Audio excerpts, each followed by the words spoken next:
ಹ್ಯಾಂಟಾ virus ಇದರ ಬಗ್ಗೆ ತುಂಬ ನ್ಯೂಸಲ್ಲಿ ಕೇಳಿದ್ದೀರಾ. ಇದು ಇಂಡಿಯಾಕ್ಕೂ ಬರ್ಬಹುದಾ?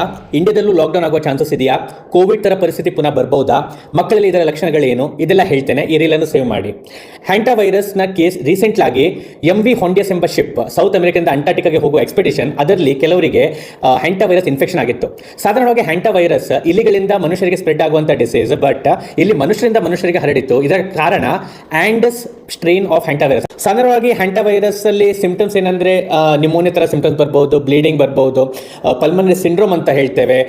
ಇನಿಷಿಯಲಿ ವೈರಲ್ ಫೀವರ್ ಥರನೇ ಇರುತ್ತೆ, but later on it can progress in some people. ಈಗ ಹ್ಯಾಂಟಾ ವೈರಸ್ ಹ್ಯೂಮನ್ ಇಂದ ಹ್ಯೂಮನ್ ಟ್ರಾನ್ಸ್ಮಿಷನ್ ಆಗೋದು ತುಂಬ ಕಡಿಮೆ, ಬಟ್ ಇದು ಆಂಡಸ್ ಸ್ಟ್ರೈನ್ ಇದೆಯಲ್ಲ, ಇದು ಟ್ರಾನ್ಸ್ಮಿಟ್ ಆಗುವ ಚಾನ್ಸಸ್ ಇರುತ್ತೆ. ಬಟ್ ಇದು ಕೋವಿಡ್ ಥರ ಸಿಚುವೇಶನ್ ಕ್ರಿಯೇಟ್ ಮಾಡ್ಬೋದು ಅಂತ ಕೇಳಿದರೆ ಇಲ್ಲ.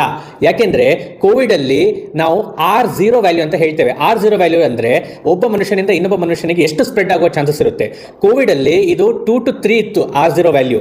ಅಂದರೆ ಒಬ್ಬರಿಗೆ ಸ್ಪ್ರೆಡ್ ಆದರೆ ಸೆಕೆಂಡ್ ಪರ್ಸನ್ಗೆ ಇಬ್ಬರಿಗೆ ಸ್ಪ್ರೆಡ್ ಆಗುತ್ತೆ, ಇಬ್ಬರಿಂದ 4 ಜನರಿಗೆ 4ರಿಂದ 16 ಹಾಗೆ ಸ್ಪ್ರೆಡ್ ಆಗ್ತಾ ಹೋಗುತ್ತೆ. ಸ್ವೈನ್ ಫ್ಲೂ 2009 ಬಂದಿತ್ತು, ಅದರ R0 ವ್ಯಾಲ್ಯೂ 1.2 to 1.4 ಇತ್ತು. ಬಟ್ ಇಲ್ಲಿ ಹ್ಯಾಂಟಾ ವೈರಸ್ದು R0 ವ್ಯಾಲ್ಯೂ ಲೆಸ್ ದೆನ್ 1, ಅಂದರೆ ಲೆಸ್ ದೆನ್ 1 ಇರೋದದು.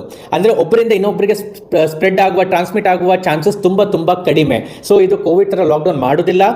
ಇದರಿಂದ ಬೇರೆ ಹ್ಯೂಮನ್ಸ್ ಟು ಹ್ಯೂಮನ್ ಸ್ಪ್ರೆಡ್ ಕೂಡ ತುಂಬ ಕಡಿಮೆ ಆಗಿರುತ್ತೆ. ಆ ಕ್ರೂಸ್ ಶಿಪ್ಪಲ್ಲಿ there was close contact between people, cabin sharing ಎಲ್ಲ ಇರುತ್ತೆ, plus there will be so much interaction. ಯಾಕೆಂದರೆ ಅದು ಕ್ಲೋಸ್ ಕ್ಯಾಬಿನ್ ಥರ ಕ್ರೂಸ್ ಶಿಪ್, ಅದಕ್ಕೆ ಅದರಲ್ಲಿ ಇನ್ಫೆಕ್ಷನ್ ಸ್ಪ್ರೆಡ್ ಆಗುವ ಚಾನ್ಸಸ್ ಜಾಸ್ತಿ ಇತ್ತು. ಕ್ವಾರಂಟೈನ್ ಮಾಡಿದ್ದಾರೆ, ಬಟ್ ಇದರ ಸ್ಪ್ರೆಡ್ ತುಂಬ ಕಡಿಮೆ. ಹೆದರುವ ಏನು ಅವಶ್ಯಕತೆ ಇಲ್ಲ.